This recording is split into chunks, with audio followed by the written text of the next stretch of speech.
Ha ha ha! Those silly atheists worried about dead babies. How foolish of you. You know, the Israelites at the time were surrounded by tribes of people that hated them, wanted to destroy them, trained their children to hate them and want to destroy them, brainwashed them.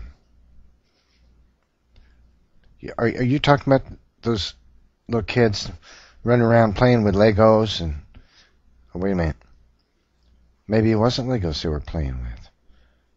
You don't suppose it was kids like these, do you? احنا بدنا تقومون على اليهود. احنا بدنا ندافع عن الأقصى بأرواحنا وبدمائنا ولا لا يا سنابل؟ لا تستسهل. عشان هم ايه؟ هم قردة وخنازير. عشان هم قردة وخنازير؟ مين قال عليهم كده؟ ربنا. قال عليهم فين؟ القرآن.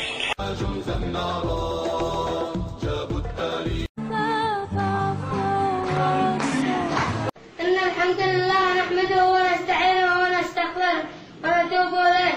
قال الله عز وجل: قاتلوهم يعذبهم الله بأيديكم وينصركم عليهم ويشفي صدور قوم مؤمنين. قدمنا أخي قدمنا.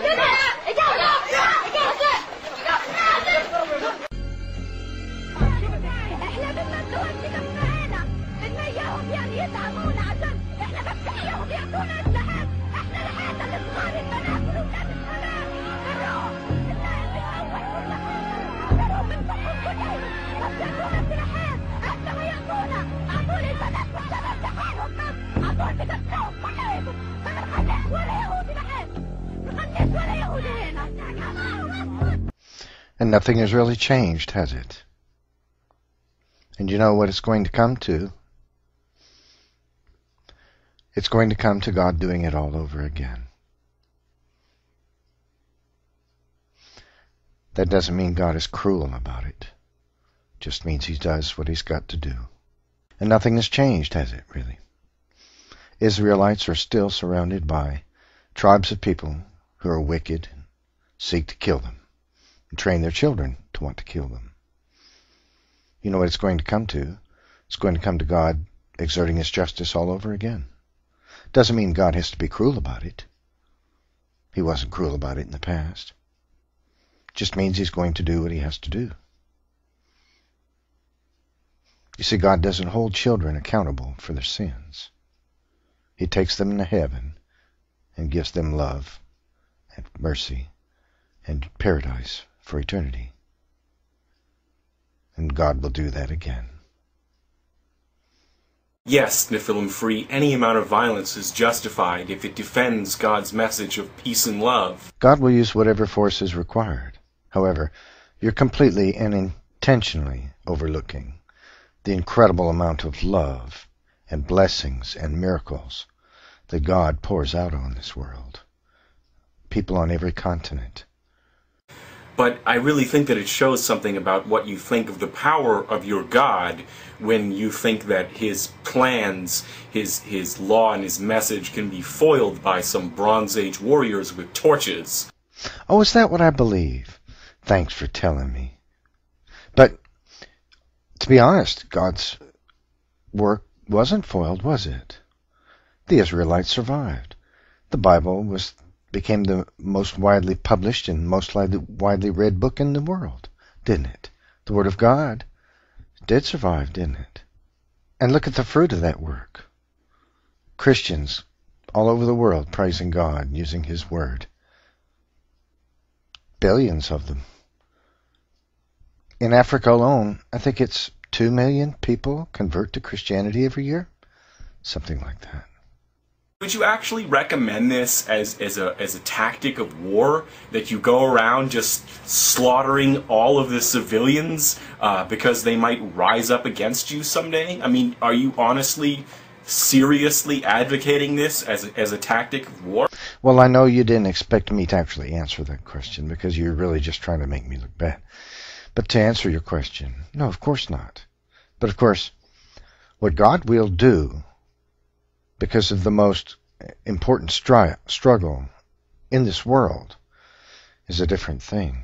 You see, it's going to come down to another horrible war, even worse than World War II, World War I, the likes of which the earth has never seen before. You know, people said the same, you know, I know what you're saying when you think, oh yeah, that religious thing, that's never going to happen. You know, there were people that scoffed and said the same thing before World War II began, or even before World War I. Oh, there'll never be a war that big and powerful. Yeah. This is not just any war that God is involved in. This is the war of wars. This is war levied by mankind and by evil spirits against God and His people and His word. Now, God is not going to sit back and allow anyone to destroy His word, to destroy knowledge of Him amongst mankind, to remove His hand from this world. Are you crazy? God created this place. He owns it. You think He's going to sit back and say, oh, well, they're crazy humans. I guess I'll have to give up the earth to them. Just let them have it. They beat me. Not on your life, Sporty. They wouldn't have been able to feed them? Tens of thousands of them who hated them, wanted to kill them.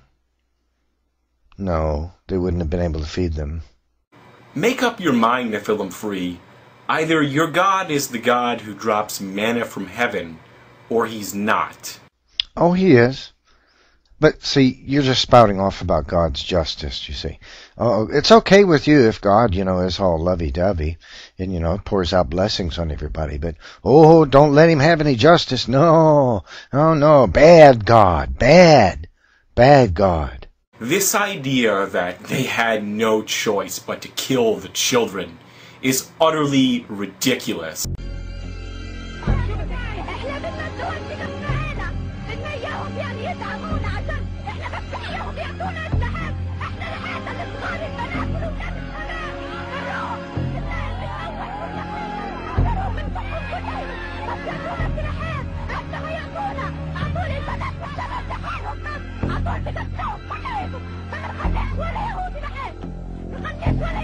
Do you know who else is perfect and blameless, NephilimFree? I am. That's right, I am. Now, I know that you're going to want to say that I do this bad thing or I do that bad thing, but the ends justify the means. I mean, you just don't see the bigger, glorious picture.